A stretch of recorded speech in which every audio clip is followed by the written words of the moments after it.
Desde los estudios de NTC, la red independiente presenta Noticias 1. Cubrimiento especial Elecciones Territoriales 2023. Analistas.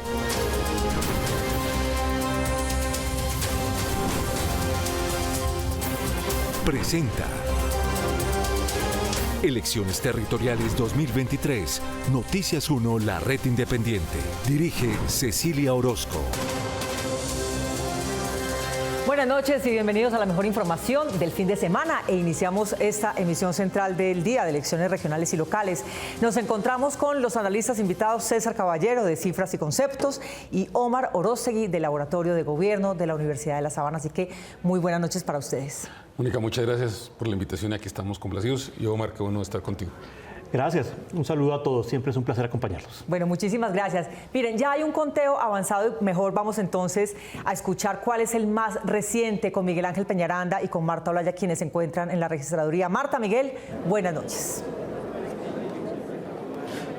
¿Qué tal, Mónica? Muy buenas noches para usted y para todos los televidentes. Efectivamente, pues ya nos encontramos en Corferias, en donde la registraduría ha concentrado precisamente toda la atención para recibir la información de estas elecciones territoriales 2023, en donde ya se conoce el consolidado precisamente de todo este proceso electoral y en donde las autoridades electorales han dicho que es un balance positivo.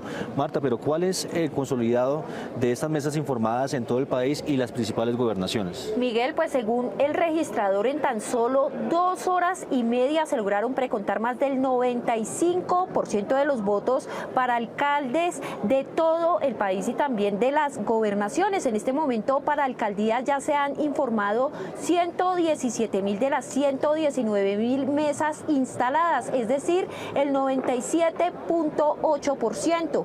Y para la gobernación el 95.8%, es decir, 97.894 mesas de las 102.090 que se instalaron en todo el país. Así las cosas, el mapa político en las principales alcaldías y gobernaciones quedó de la siguiente manera para los próximos 4 años. Brevemente, Miguel, ¿cuáles son esos principales alcaldes y gobernadores que se eligieron para los próximos 4 años en el país? Bueno, realmente en Cundinamarca fue reelecto Jorge Rey para la gobernación con más del 40% de los votos. En Antioquia el nuevo gobernador es Andrés Julián Rendón del Centro Democrático, elegido con el 47,2% de los votos. En Bogotá, recordemos que fue elegido Carlos Fernando Galán del Nuevo Liberalismo con más del 49% de los votos, mientras que en Medellín fue reelecto Federico Gutiérrez con más del 70% de los votos, y en la alcaldía de Cali quedó Alejandro Eder con más de 293.000 votos. Se espera que antes de la medianoche la registraduría entregue los resultados también de las elecciones de concejales, ediles y asamblea. Es de recordar que en los municipios de Ricaurte, Nariño y Santiago Putumayo se repetirán las elecciones, ya que por problemas de orden público no se pudieron realizar las votaciones en esta jornada electoral, según reportó el registrador.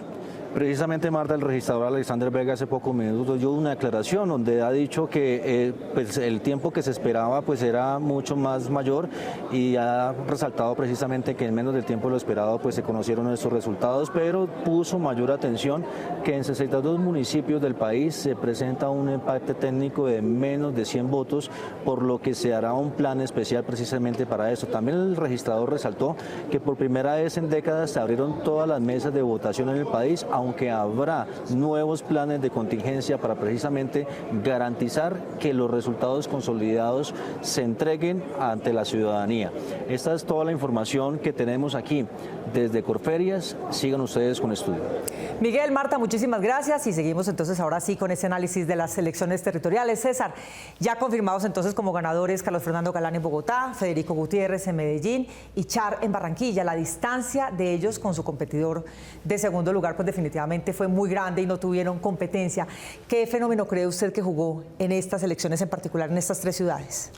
En las 3 ciudades, que los 3 de alguna manera ya venían teniendo un nombre propio antes de las elecciones, es decir, ningún nombre nuevo pudo emerger. ¿Por qué? Porque la agenda mediática durante toda esta campaña estuvo ocupada por el gobierno nacional, y eso hace que las figuras emergentes tuvieran unas grandes dificultades. Déjeme anotarle dos cosas que son importantes de decir en el caso de Bogotá. Carlos Fernando Galán gana en primera vuelta, gana con una votación realmente muy impresionante, casi 1,5 millones de votos, es decir, realmente impresionante, 49% de los votos. Y eso tiene un efecto, y es que los 6 de los 9 candidatos no logran el umbral y no van a lograr la reposición. Ni Rodrigo Lara, ni Andrés Molano, ni Diego Molano, ni Jorge Robledo, ni Vargas, ni Nicolás Ramos, ni Rafael Quintero. Los únicos que logran el umbral son Carlos Fernando Galán, Juan Daniel Oviedo, que logra un segundo lugar, y Gustavo Bolívar con tercer lugar. Los demás no logran el umbral. El caso de Medellín, pues Federico Gutiérrez logra obtener ese triunfo, pero también el candidato del Centro Democrático logra la gobernación de Antioquia. O sea, hay 2 lugares del país en donde de alguna manera el Centro Democrático logra poner sus pies con una fuerza muy grande. En Antioquia, donde gana Medellín y la gobernación, y en Santander, donde gana la alcaldía de Bucaramanga, de alguna manera acompaña a ese candidato, y que es de Colombia Justa y Libre y es del Centro Democrático, y también con un candidato propio gana la gobernación. Entonces son 2 departamentos que van a tener desde el 1 de enero alcalde y gobernador del Centro Democrático, que demuestra que tiene unas bases y que tiene una manera y una propuesta para plantearle al país, y esos son hechos importantes. Omar, por lo menos en Bogotá y sobre todo en Medellín, ese triunfo tan amplio parece ser como una especie de protesta contra los mandatarios locales actuales. Galán y Federico Gutiérrez, por ejemplo, consiguieron ese número de votos por distanciarse de Claudia López y de Daniel Quintero. No, yo creo que hay que leer los resultados tanto en Bogotá como en Medellín, porque son candidatos que ya tienen mucha experiencia. Federico viene de ser candidato presidencial. Carlos Fernando viene ya esa tercera candidatura que tenía, pero también fue concejal, fue senador. Y al final lo que se está mostrando es que muchos de los candidatos que hoy ganaron ya tenían, digamos, de alguna manera experiencia política y estructura. Hay que recordar que estas son elecciones locales y en estas elecciones locales, digamos, los partidos tradicionales y la estructura política pesa mucho a diferencia de otro tipo de elecciones. Y en esos 2 casos estamos viendo que ganaron los que las encuestas ya estaban diciendo con un amplio margen de error. Bien lo decía César, el caso de Carlos Fernando en Bogotá es notorio, con casi un 50% de los votos. Hay que mencionar también que ya está muy posicionado en ambos casos en la opinión pública los 2 candidatos, tanto Fico Gutiérrez como Carlos Fernando, y eso les favoreció incluso... Y Char en Barranquilla. Claro. Y les favoreció incluso la posibilidad de iniciar campaña mucho más tarde, contrario a otros candidatos que iniciaron campaña recogiendo firmas y todo eso para tratar de posicionarse. Entonces, esos son como unos resultados que uno podría decir. Déjame hacer una anotación. A esta hora hay una ciudad que está muy disputada, que es la capital del Magdalena, la ciudad de Santa Marta. Los 2 candidatos tienen 84.759 votos, Jorge Luis Agudelo, y el que está de segundo, 84.432. Es decir, muy cerquita. Muy cerquita. Esa es una ciudad que yo creo que ya está el 99% de las mesas, pero con seguridad vamos a ir a escrutinios. Y creo que también para salir un poquito de los temas grandes de Bogotá, hay que decir que el nuevo alcalde de Tunja es un ciudadano colombo ruso. Sí, estamos viendo ahora. Que sale, es electo, y me parece que es un mensaje muy importante y muy bonito de decir que en varios lugares de Colombia también personas migrantes pueden tener una oportunidad de representarnos políticamente, lo cual me parece que está muy bien. Creo que hay varias cosas en la jornada que indican eso, pero quería simplemente señalar esos 2. Muchísimas gracias, César. Bueno, aunque han sonado mucho en el debate público en estos últimos meses las hojas de vida de los ganadores de las principales ciudades, pues no se conocen exactamente en detalle, así que hicimos un perfil de cada uno de ellos. Estamos listos. Por tercera vez, Carlos Fernando Galán aspira a ser el alcalde mayor de Bogotá, el segundo cargo político más importante por tratarse de la capital del país. El hijo menor del fallecido Luis Carlos Galán, fundador del Nuevo Liberalismo, quien hace parte del mismo partido, tiene una larga trayectoria política. En los últimos años se ha desempeñado como concejal de Bogotá. También ha sido presidente de esa corporación y senador de la República, donde confrontó al expresidente Uribe por los predios de la zona franca que beneficiaron a sus hijos. No se hable con palabras. Senador Carlos Fernando. Tranquilo. El cargo que más le ha generado críticas a Galán fue haber sido director de Cambio Radical en el 2011. Espero que mi renuncia sirva como un campanazo de alerta. Por los avales que ese partido dio a candidatos con graves cuestionamientos como la exgobernadora de La Guajira, Oneida Pinto, quien tiene una investigación penal por irregularidades en procesos de contratación pública, y el también exgobernador de ese departamento, Kiko Gómez, condenado a 55 años de cárcel por homicidio. Galán promete una ciudad segura, una tarea que según algunos analistas políticos no será tan fácil como dar palabra. La principal propuesta de Galán para reducir los índices de criminalidad en la capital es hacer uso de última tecnología para agilizar la captura y detención de los delincuentes.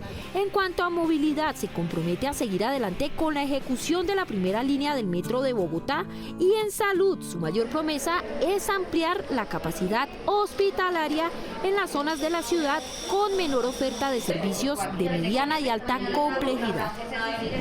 Esto no se resuelve desde un escritorio en el piso 12 de la alcaldía. Aunque no descarta ser candidato presidencial para las elecciones del 2026, por ahora Federico Gutiérrez dejó esta aspiración de lado para convertirse por segunda vez en el alcalde de Medellín. Es casi que volver a decir que hay esperanza. Gutiérrez fue el primer alcalde en la ciudad en llegar a este cargo por firmas con su movimiento Creemos. También fue concejal y presidente de esta corporación. En su alcaldía fue duramente cuestionado por tener en su gabinete al secretario de Seguridad Gustavo Villegas, condenado en julio de 2017 a 33 meses de prisión por sostener vínculos con la oficina de Envigado, un grupo al servicio del narcotráfico y el crimen organizado, según detalla el expediente judicial. Según Gutiérrez, la decisión de ocupar nuevamente el cargo de alcalde es recuperar la seguridad de Medellín y buscar que la derecha recupere al país desde las regiones y hacer oposición al gobierno. El pasado 25 de octubre, un grupo de jóvenes confrontó a Gutiérrez para manifestar su descontento con su reelección. Gutiérrez los acusó, no solo personalmente, sino a través de sus redes sociales, de pertenecer a la primera línea.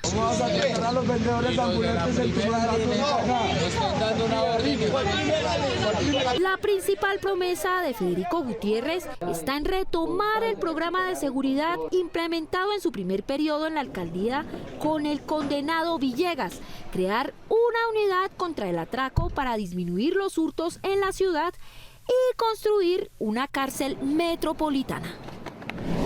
Alejandro Char tiene 57 años y es barranquillero, hijo del político y empresario Fuad Char.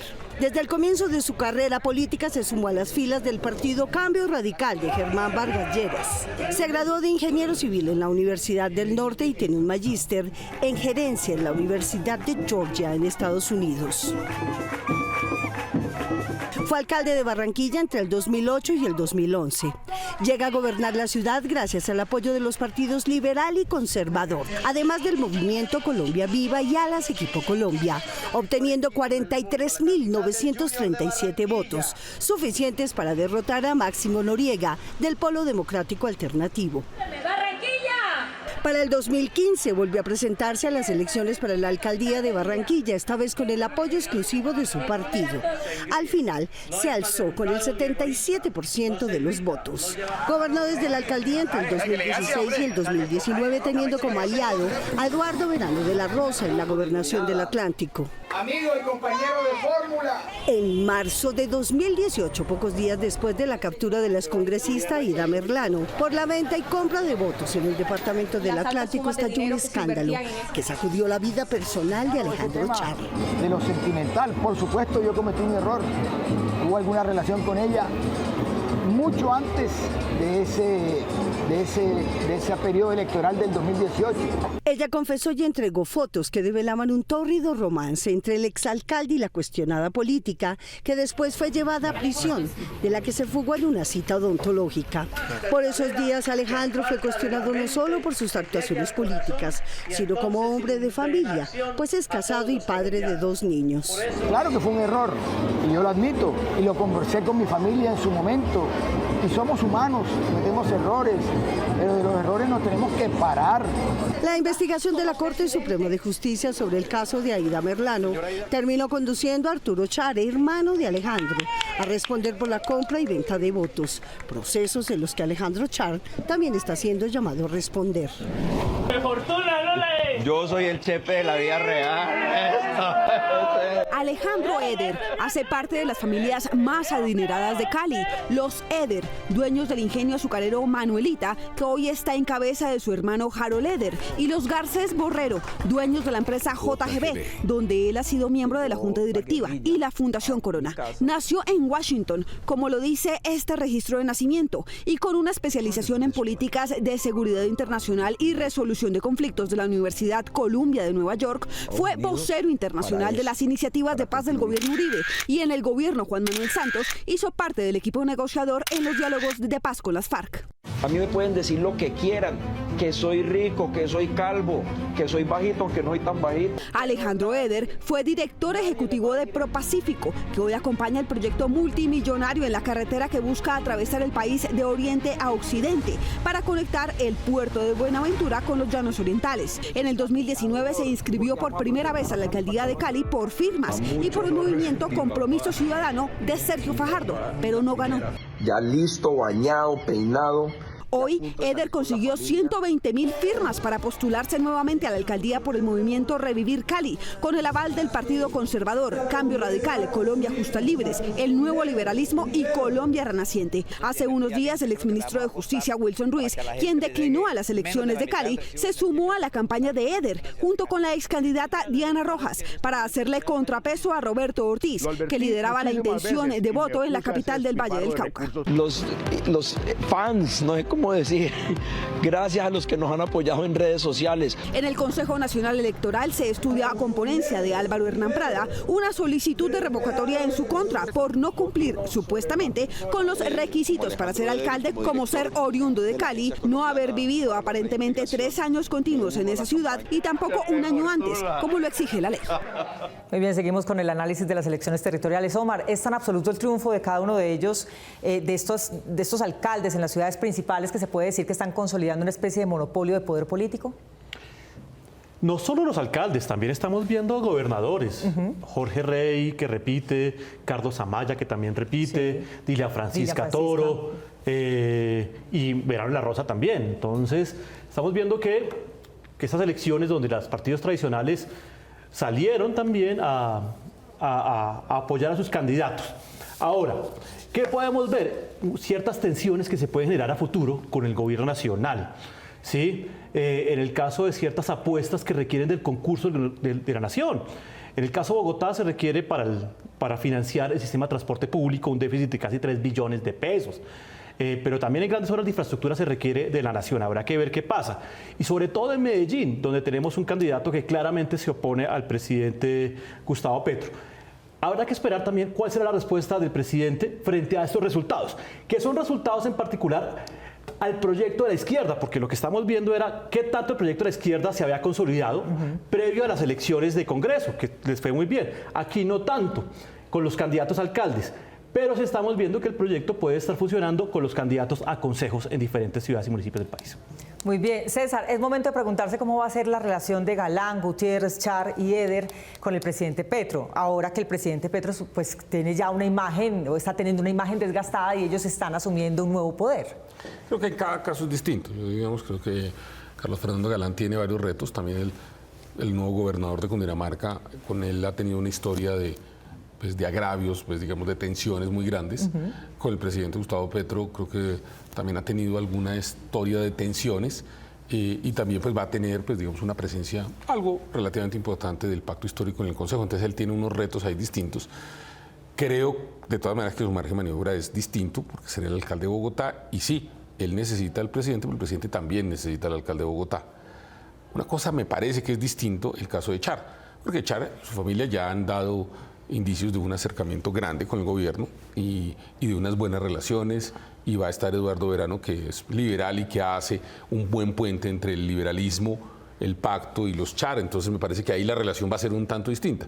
Y en tercer lugar, que es totalmente distinto, es el caso de Federico Gutiérrez, que claramente, él lo ha venido diciendo, él quiere ser un contradictor político directo del presidente. En la gobernación está una persona del Centro Democrático, y una parte del empresariado antioqueño ha hablado muy mal del presidente y lo ponen ahí. Entonces Antioquia va a creo que tanto la dirigencia antioqueña va a necesitar unos canales de comunicación con el gobierno nacional, pero también creo que el gobierno nacional tiene que tender unos canales de comunicación con Antioquia, pero cada caso es realmente distinto. Es muy diferente. Muy bien, y regresamos a la registraduría donde están Marta Olaya y Miguel Ángel Peñaranda. ¿Qué está pasando allí? Sí, Mónica, pues le contamos que seguimos analizando los resultados o el preconteo de votos en las distintas regiones del país. Ya hay algunas que tienen el 100% de los votos o de las mesas escrutadas mejor. Por ejemplo, en el departamento del Amazonas ya se contaron el 100% de las mesas y quedó como gobernador con el 45.3% de los votos Óscar Sánchez del Pacto Histórico. Sí, Marta, mire, también en otras gobernaciones importantes como Boyacá, que ya sea más del 96% de las mesas informadas, el ganador es Carlos Andrés Amaya con más de 300.000 votos del Partido Alianza Verde, también repite gobernación. En la ciudad de Tunja, ya con las mesas informadas llega a la alcaldía Micael Krasnov con más de 26.000 votos, y en la gobernación de Bolívar, que también tuvo una dificultad porque ha sido, digamos que una de las regiones que más se ha demorado en informar, pero ya hay un consolidado donde el ex representante de la Cámara, Yamile Hernando Arana, del Partido Conservador, es el nuevo gobernador con más de 554.000 votos. En Arauca también ya se hizo el conteo del 100% de las mesas y quedó como gobernador Manuel Alexander Pérez del Centro Democrático con más del 37% de los votos, y en Caldas Henry Gutiérrez quedó elegido como gobernador con el 46% de los votos. Allí también ya se hizo el conteo del 100% de las mesas. ¿Alguna pregunta? Bueno, antes que nada también el registrador también ha anunciado que mañana viajará a Gamarra en Cesar con toda la delegación de los organismos electorales para precisamente participar en las exequias de la funcionaria que falleció por problemas de orden público en esa registraduría. Hasta el momento, pues esta es la información que podemos tener aquí desde Corferias. Muy buenas noches. Muchísimas gracias. César, el nuevo mapa político que a esta hora se perfila en las regiones y municipios, ¿qué mensaje le está enviando al presidente Petro? ¿Cómo cree que él va a reaccionar frente a estas elecciones? Más bien. Primero va a haber mucha confusión porque hay muchos de los electos que están con 5 y 6 logos en sus tarjetones. Entonces va a ser, pues vamos a tener gente, pues digamos, alianzas, es decir, liberales y gente, incluso creo que hay una alianza entre el Pacto Histórico y el Centro Democrático, pues digamos, en algunos lugares. Entonces va a ser difícil tener una figura concluyente, pero es evidente que el Pacto Histórico tiene votos, uno empieza a mirar y hay votos, lo que no había era candidatos. Y lo que sí estamos viendo es que las figuras que ya tenían algún renombre y alguna capacidad, digamos, de incidencia en las regiones, como los antiguos gobernadores y antiguos alcaldes, que tenían una figuración, son los que vuelven otra vez a tener estas posiciones. Creo que el presidente y el gobierno tienen que hacer una reflexión. Evidentemente no ganaron. Hay algunos lugares en los que sí tuvieron un buen desempeño, en Nariño, en Cauca, en el Magdalena, pero más allá de eso, digamos, salvo las coaliciones, yo sí creo que el mensaje es contundente, y es que esa votación que acompañó al presidente de la República para ser electo como primer mandatario hizo parte de una cosa que se llama un pacto, una coalición de más fuerzas, y no solo las fuerzas con las que él cree que está gobernando. Yo creo que él tiene que ampliar el espectro y, para mejorar la gobernabilidad, entender que él fue electo no como Gustavo Petro navegando solito o solamente con el pacto, digamos, la Colombia Humana o los partidos de izquierda, sino que llegó a la presidencia en un pacto que tenía fuerzas de centro y fuerzas distintas a la izquierda. Muy bien, ya regresamos con usted, Omar, que le tengo una pregunta sobre estas votaciones. Vamos a hacer una pequeña pausa y ya regresamos acá en Noticias 1, la red independiente.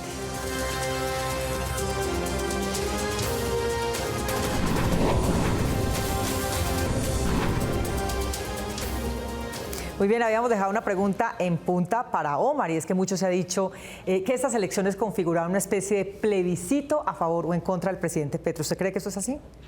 No podemos leer esta elección igual a la elección presidencial. Sí, son elecciones regionales que se responden a otras lógicas, donde funciona mucho más, digamos, la estructura política, los temas locales, y muy diferente al tema nacional. Pero sí es importante mencionar que permite medir qué tan consolidado está el proyecto de la izquierda en el país, en particular el encabezado por el Pacto Histórico, que lo que uno ve es que hay una desarticulación. No tuvieron buenos candidatos para los cargos ejecutivos en muchas ciudades y municipios del país.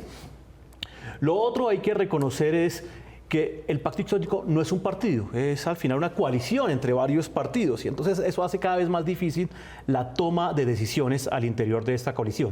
Y por supuesto habrá que mirar si los votos del presidente Petro al final son qué tan endosables son a sus candidatos, porque una cosa es las personas que simpatizan con el presidente y otras muy diferentes con los candidatos. Habrá que mirar con más detalle cuando conozcamos los resultados mañana más aterrizados. Muy bien, Omar.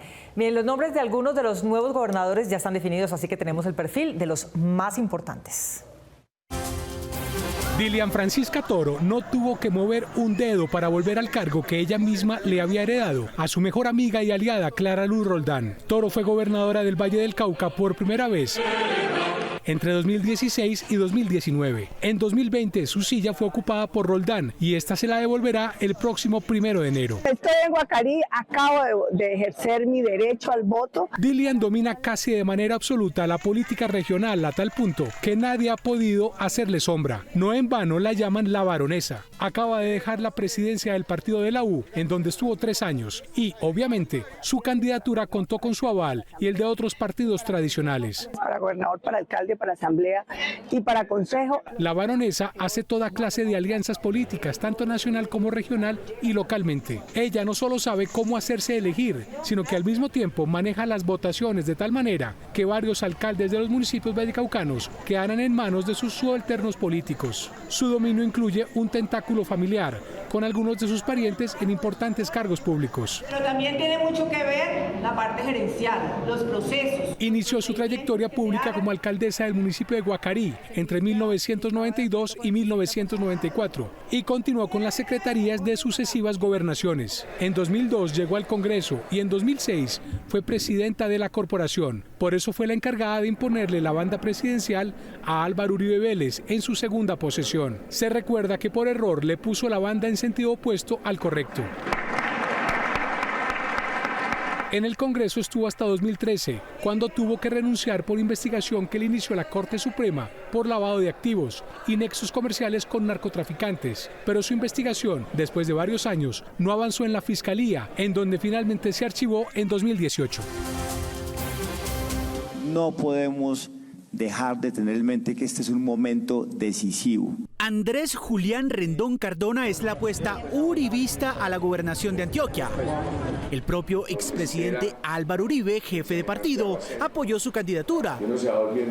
Pero él empezó su camino electoral recolectando firmas. Es economista con maestrías en economía y en administración pública. Si Antioquia cambia, el país cambia. Rendón Cardona empezó su carrera política en Río Negro, Antioquia, donde fue elegido concejal a finales de los años 90.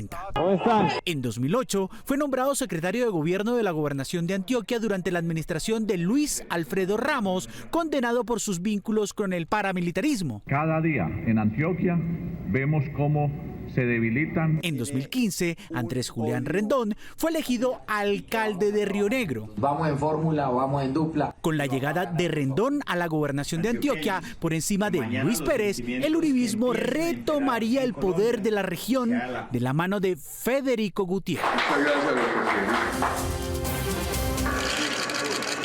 Por 2 periodos, Eduardo Ignacio Verano de la Rosa ha sido gobernador del Atlántico. Tiene 73 años, es administrador de empresas de la Universidad del Norte. En Estados Unidos hizo un magíster en Administración de Negocios en la Universidad de Columbia. Mucho trabajo, mucho Tiene especializaciones en Derecho Constitucional de la Universidad Libre y también ha escrito varios libros.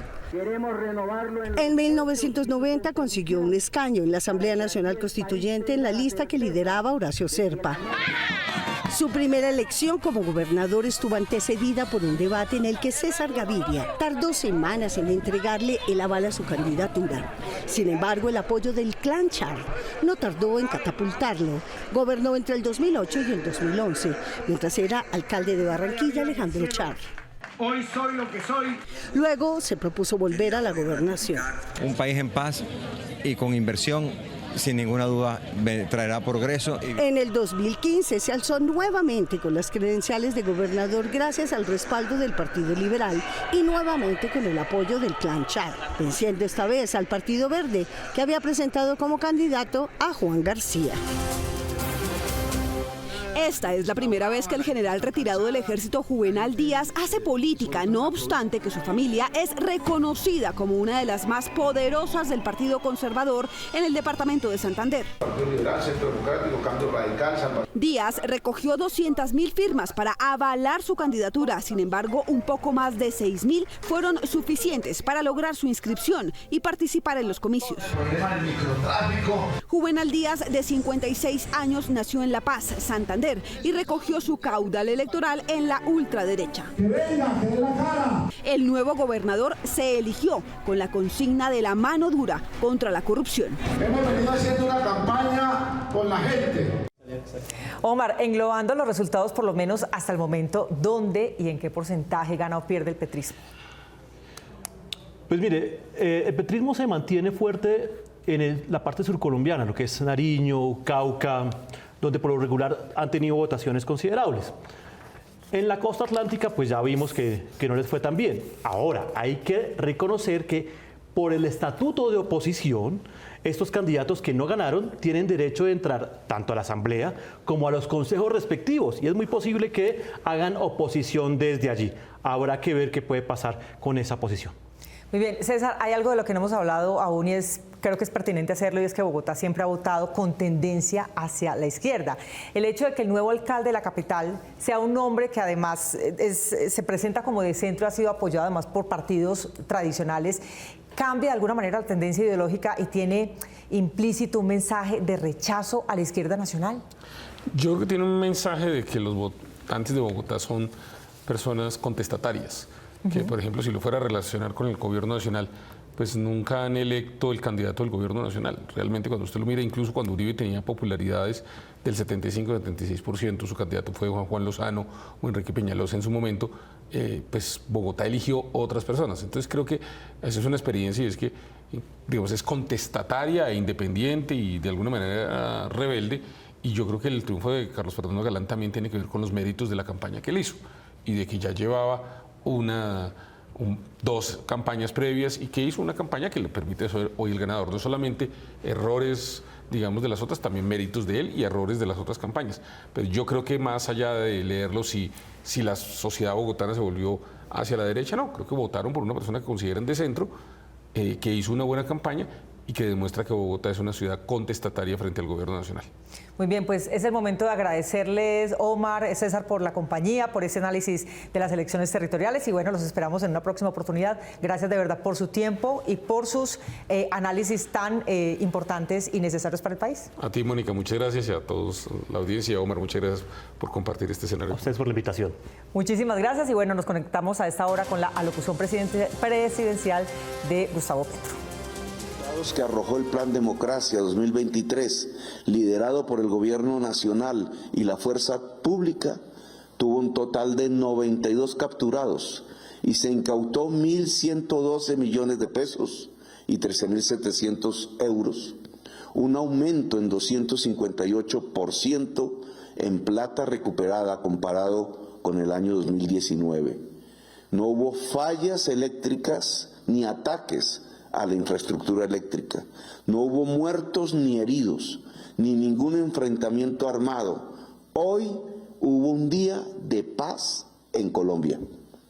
Si hay algún tipo de inconformidad, le pedimos a la ciudadanía calma y prudencia ante los resultados.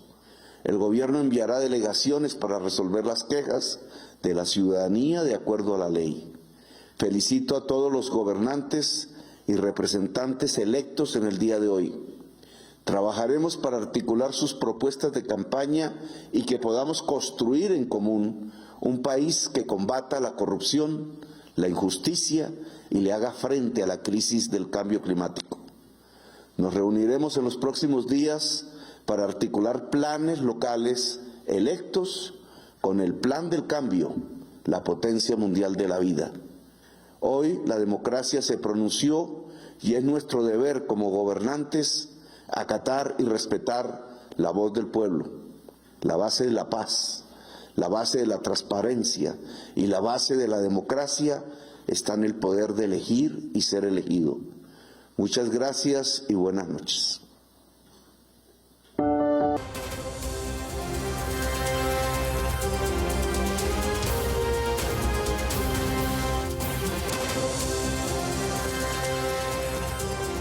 Según anunció el registrador, 62 municipios tienen empate técnico en su elección de alcalde con diferencia de menos de 100 votos. Por lo tanto, se activará un plan especial de orden público para evitar confrontaciones entre la ciudadanía mientras se define el ganador. Los mandatarios en algunas regiones del país se han definido como se conoce popularmente por photo finish, es decir, por una diferencia mínima de votos. En Santa Marta, por ejemplo, pocos votos separan a José Agudelo de Carlos Pinedo. Fortalecer el orden público en la delegación y registraduría especial de Santa Marta, que se está presentando un empate técnico en este momento para la alcaldía distrital de Santa Marta. En Popayán, la disputa se mantiene entre Juan Carlos Muñoz y José Luis Diago. Importante. Según el más reciente reporte de la registraduría, en al menos 50 municipios del país hay empate técnico. Se ha dispuesto un plan especial de orden público para cuidar los escrutinios. Cuando hablamos de empate técnico, hablamos de cifra de menos de 100 votos en 50 municipios de Colombia. Ya podemos entregarle ahorita al país esos empates técnicos. Las autoridades solicitaron a la ciudadanía mantener la calma y esperar a que se realicen detalladamente las verificaciones en cada caso. Y atención, el gobernador de Antioquia elegido hoy, Andrés Julián Rendón del Centro Democrático, será imputado el próximo 10 de noviembre por los delitos de peculado por apropiación en favor de terceros y celebración indebida de contratos por hechos ocurridos cuando él era alcalde de Río Negro. Estas elecciones no emocionaron más que las anteriores, lo que indican los indicadores. En las elecciones de 2009, el 52.13% de los votantes habilitados no acudió a las urnas. En el 2015 dejó de ir el 52.59%. En el 2019, el 44.97% de los electores se quedó en casa y hoy no llegó a la urna el 44.2%. Esto indica que más de la mitad de los gobernados no se sentirá culpable por el gobernante que tiene. Esto es lo que indican los indicadores. Muy bien, y vamos a la campaña de Carlos Fernando Galán, quien obtuvo un triunfo pronosticado, pero no con las cifras que habían predicho las encuestas, sino mucho más altas. Camilo Galán. Hola Mónica y televidentes, muy buenas noches. Yo los saludo desde el Cubo de Colsubsidio, el lugar escogido por el nuevo alcalde de Bogotá, Carlos Fernando Galán, que hace apenas instantes pronunció un sentido, pero muy corto discurso, en donde agradeció a los cerca de 1,5 millones de votos o votantes que depositaron justamente su voto en las urnas para elegirlo como alcalde. Tenemos que poder reconocer los avances de todos los exalcaldes, pero también los nuestros como sociedad. En nuestro día a día tenemos que poder aplaudir y apoyar lo que el otro hace bien. Los retos son gigantes, los vientos que soplan no se ven fáciles de lidiar y si no nos apoyamos, nos soportamos y nos valoramos, será muy difícil salir bien librados de la tormenta que se avecina. Nos concentraremos en la protección de esta ciudad. Los niveles de miedo deben bajar y van a bajar. Las mujeres, como lo dije en la campaña, iniciando esta campaña, deberán poderse vestir como se les dé la gana, sin miedo a ser agredidas en ninguna parte de nuestra ciudad. Por primera vez, de la forma más genuina posible, trabajemos todos para sacar adelante el metro y cerremos de una vez por todas una discusión de más de 7 décadas que ha tenido Bogotá. Es realmente infame. Es infame perder tanto tiempo diariamente en cualquier medio de transporte en nuestra ciudad. Llegamos para que el ciudadano no tenga que esperar meses para que le arreglen la luz de su cuadra, para que un hueco no cumpla años y se vuelva famoso por su peligrosidad. Vamos a llevar al gobierno a la calle, a la gente, al territorio de verdad, no va a ser un saludo a la bandera. Llegamos para apurar al que está haciendo un trancón. Llegamos para que la gente pueda vivir y trabajar tranquila en nuestra ciudad.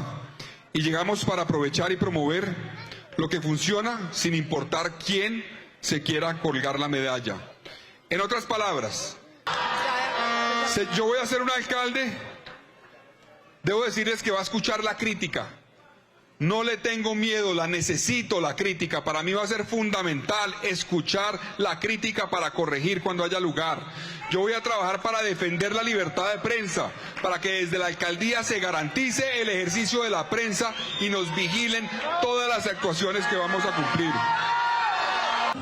Mónica, por último, el nuevo alcalde de Bogotá, Carlos Fernando Galán, recordó también que le tomaron 3 periodos, muchas lágrimas y muchos aprendizajes, pero que ahora es su responsabilidad liderar esta ciudad. Yo voy a continuar aquí desde el cubo de Colsubsidio. Los dejo a ustedes en estudio para que continúen con este especial de elecciones. Camilo, muchísimas gracias. Muy bien, y regresamos a la Registraduría General de la Nación con Marta Olaya y Miguel Ángel Peñaranda para conocer los más recientes resultados. Muchachos, adelante. Sí, Mónica, faltando 3 minutos para las 9 de la noche, la registraduría reporta que en todo el territorio nacional se han informado el 99.7% de las mesas, es decir, 118.576 de las 119.688 mesas dispuestas para la elección de alcaldes en todo el país. En cuanto a las gobernaciones, a esta hora se han informado ya el 98.3% de todas las mesas en todo el territorio nacional. En Florencia, Caquetá quedó como alcalde con el 26.2% de los votos el candidato del nuevo liberalismo, Marlon Monsalve. En este departamento ya se hizo el conteo del 100% de las mesas. Asimismo, en Leticia, Amazonas, quedó como alcalde Elkin Hadrián Uni del partido Colombia Renaciente con más del 37% de los votos, y en Agua Azul, Casanare, con el 45.9% de los votos ganó para la alcaldía Nelson Enrique Camacho del partido Nueva Fuerza Democrática. Miguel Ángel, ¿cuáles son los datos de candidatos que, a pesar de estar suspendidos, también aparecieron en los tarjetones? Sí, Marta, mire, en medio de todos estos resultados que ya se están consolidando por parte de la registraduría, pues también se conocen que de esos candidatos que, a pesar de que estuvieron suspendidos por el Consejo Nacional Electoral o que renunciaron a sus candidaturas, pues la ciudadanía siguió votando por ellos. Está el caso, por ejemplo, de Rodolfo Hernández, el ex candidato presidencial, a quien el Consejo Nacional Electoral le revocó su candidatura por inhabilidad emitida por la Procuraduría, y así todo salió en el tarjetón y obtuvo 135.000 votos en Santander. También se presentó el caso de la exgobernadora de Guajira, Oneida Pinto, que también aspiraba a la alcaldía de Albania, donde ella es oriunda, y le fue revocada su candidatura. Los ciudadanos votaron incluso por ella y obtuvo 3.161 votos. Este fenómeno también se presentó, por ejemplo, en Cali, donde otros candidatos que renunciaron y se unieron a la campaña de Alejandro Eder, pues antes de la elección renunciaron.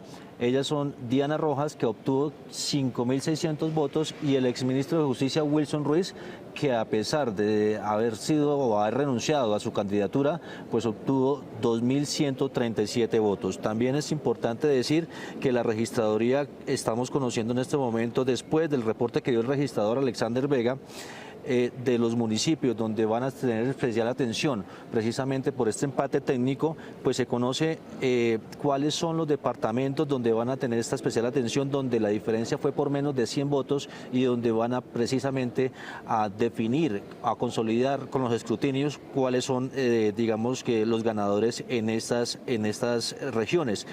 Los departamentos que, según la registraduría, se está presentando este fenómeno es en Antioquia, la mayoría en Boyacá, en Cundinamarca, en el Cauca, en Magdalena, en norte de Santander, en algunos municipios de Tolima, en el Valle, en Caquetá y en algunos municipios también del Meta. Este es un informe que acaba de entregar la registraduría, donde va a tener especial atención y donde se va a aplicar este plan para precisamente definir ese empate técnico que se ha presentado en los 62 municipios que anunció el registrador Alexander Vega. Y recordar que se pidió más reforzar con fuerza pública para evitar justamente desórdenes de orden público, porque, por ejemplo, en Santa Marta el empate técnico que tuvieron los candidatos fue por una diferencia de tan solo 75 votos, y son 63 municipios que tienen esta alerta, por lo que se espera que en pocos minutos los habitantes sepan quién será por fin su alcalde. Perfecto, Miguel y Marta, estaremos muy atentos entonces al seguimiento de esta información. Y una enfermera que trabajó para la policía sufrió el acoso sexual de un teniente que tuvo como jefe, y la exhibición de su poder de la policía o en la policía fue tal que la forzó a renunciar. En marzo de 2021, Jessica Puentes, una mujer de 33 años, ingresó como civil a trabajar como auxiliar de enfermería en Sanidad de la Policía. El primer año transcurrió con normalidad, pero en 2022 llegó un teniente nuevo que empezó, según dice ella, a acosarla sexualmente. Dice que le gustan las mujeres voluptuosas como yo, se acerca mucho a mí y trata de tocar mis senos. Después de este primer acercamiento, Jessica intentó no tener contacto con su superior, pero él la perseguía. Abre el cierre de mi blusa, de mi uniforme, y me toca mis senos. Hace esto, literal, hace. Yo reacciono, lo empujo y salgo. Jessica cuenta que no le dijo nada a nadie porque sabía que no le creerían, y sobre todo por la necesidad que tenía de conservar el trabajo. El señor teniente empezó a decirme que él con una llamada podía terminar mi contrato laboral. Según dice Jessica, su superior también le decía que si por lo contrario se portaba bien, la podría contratar de forma indefinida y no por prestación de servicios. Por temor a perder mi empleo, acepté una de sus insinuaciones. Ella siguió trabajando y el teniente le pedía con frecuencia fotos, a las que Jessica, por vergüenza, admite que le envió. Pensé en ese momento, si le envió fotos, él se va a quedar quieto con eso, ya no me va a molestar más. Este año empezó la persecución laboral, no le daban permisos, la cargaban laboralmente y, según dice Jessica, el teniente regañaba a quienes le hablaban. Finalmente ella decide renunciar y nunca más volver. Con el apoyo de 2 veedores que le creyeron y la ayudaron, Jessica denunció a su superior en la Fiscalía y en la Procuraduría, en donde aún avanzan lentos los procesos. La registraduría tuvo que abrir unos servidores especiales para consultas, para tener libre al que recibe y procesa los datos y salvar de esa manera la información durante las elecciones. La registraduría activó un protocolo de ciberseguridad durante toda la jornada de votaciones de este domingo debido a los frecuentes ataques cibernéticos que ha enfrentado el gobierno y así facilitar la consulta que los usuarios hacen por estas horas. Se estima que en la página web y aplicaciones móviles de la registraduría se reportan más de 100.000 ataques para este tipo de jornadas, y es por ello que la entidad ha desarrollado un software propio que no solamente controle estos intentos de hackeo a los portales, sino que también se logre almacenar en un servidor el gran volumen de consultas que se producen al mismo tiempo. Por otro lado, se ha integrado un sistema de algoritmos que podrá determinar si los ciudadanos votan y residen en el municipio donde escribieron su cédula para estas elecciones, realizando un primer paso de verificación y evitar casos de transhumancia. Además, por primera vez se usó la cédula digital mediante la aplicación de la registraduría como documento para votar en una jornada electoral. Para hacer una inversión de corto plazo ya no se necesita ni siquiera hacer presencia en un banco. Hay ya reglamentación para el CDT digital. Un CDT es una forma de inversión tradicional y segura para quienes buscan asumir pocos riesgos. En la actualidad, las entidades bancarias ofrecen la oportunidad de invertir de manera digital sin necesidad de ir presencialmente. Igualmente, los bancos ofrecen más rentabilidad en el CDT digital para promover este tipo de aperturas. El CDT digital se puede abrir a través de la banca online o la aplicación móvil de la entidad financiera de su preferencia. Para realizar esta apertura solo se necesita tener los datos actualizados, la cuenta activa y con fondos suficientes para hacer el débito correspondiente para emitir el CDT. A diferencia del CDT físico, el digital solo permite tener un titular, es decir, la persona que lo abra y sea la dueña de la cuenta bancaria. Al ser un título digital sin comprobantes físicos, se minimizan los riesgos de falsificación, robo, pérdida o fraude. El próximo martes será Halloween, así que en la onda de la comida saludable no se trata de pedir que les den zanahoria a los niños, pero sí que ellos sepan que es el día de recoger los dulces que va a consumir por lo menos en un mes. Halloween es una fecha de celebración y riesgo. 3 de cada 100.000 niños sufre de diabetes. Por ello, es fundamental tener en cuenta que el alto consumo de azúcar en estas épocas puede afectar la salud de los niños. En Colombia, más del 93% de las personas menores de 18 años tienen problemas fuertes de caries dental que cuando no son tratadas y no son manejadas conllevan a otros problemas de salud. Pese a que el índice de jóvenes con diabetes es bajo, los padres deben estar pendientes del consumo de dulces y dosificarlos para que los niños puedan disfrutar con tranquilidad y asimismo no exponerse a riesgos futuros. Hay que poner un plan de acción para la salida y explicarles que el hecho de que vayamos a recoger dulces no quiere decir que tengamos que recoger gran cantidad de dulces. Entonces recomendamos que la calabaza, los recipientes o las bolsas para recoger tengan un tamaño pequeño moderado. Los nutricionistas recomiendan que el azúcar no llegue al 5% de la comida de un menor de 2 años, pero tampoco que se aleje mucho del 5% para los mayores. Muy bien, y regresamos a la registraduría con Miguel Ángel Peñaranda, Marta Olaya, con información reciente de estas elecciones territoriales. Miguel y Marta. Mónica, aunque inicialmente la registraduría señaló que hacia la medianoche se conocerían los resultados totales de las elecciones a Consejo, Asamblea y Ediles, en este momento ya se han escrutado el 96% de las mesas a nivel nacional en cuanto a Consejo a Consejo Nacional, el 91% en cuanto a la Asamblea y el 86% para los ediles, de acuerdo con cifras de la Registraduría Nacional. La abstención en estas elecciones regionales pasó del 43% a un 41,5% en comparación con los 4 años anteriores, es decir, que los ciudadanos salieron a votar más en esta jornada. En todo el país votaron más de 22,7 millones de ciudadanos de los más de 38 millones que habían habilitados para acudir a las urnas, es decir, que hubo una participación del 58,5%, pero Miguel Ángel, ¿cuáles son esas regiones y esos municipios del país que aún no hemos mencionado y que ya están escrutados en un 100%, que tienen ya nuevo alcalde y nuevo gobernador? Sí, Marta, mire, ya con esta consolidación de datos que emite la registraduría, por ejemplo, el norte de Santander, ya con las mesas informadas del 99,17%, el nuevo gobernador es William Villamizar Laguado, con una votación de 257.198, vuelve otra vez a la gobernación del norte de Santander. En el Huila ganó Rodrigo Villalba Mosquera y con una votación de 216.850 votos. En Risaralda, con el 100% ya escrutado, el nuevo gobernador es Juan Diego Patiño Ochoa del Partido Liberal Colombiano. En el departamento del Meta llega Rafaela Cortés Zambrano con 184.763 votos, y en Nariño, con el 95% ya de las mesas escrutadas, el nuevo gobernador es Luis Alfonso Escobar Jaramillo. Agradecemos a todos nuestros televidentes por seguir las redes sociales de Noticias 1, la red independiente, en esta transmisión especial de las elecciones regionales del 2023.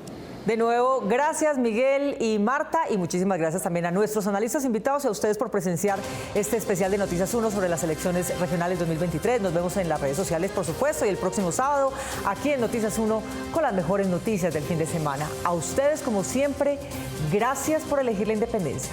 Feliz noche.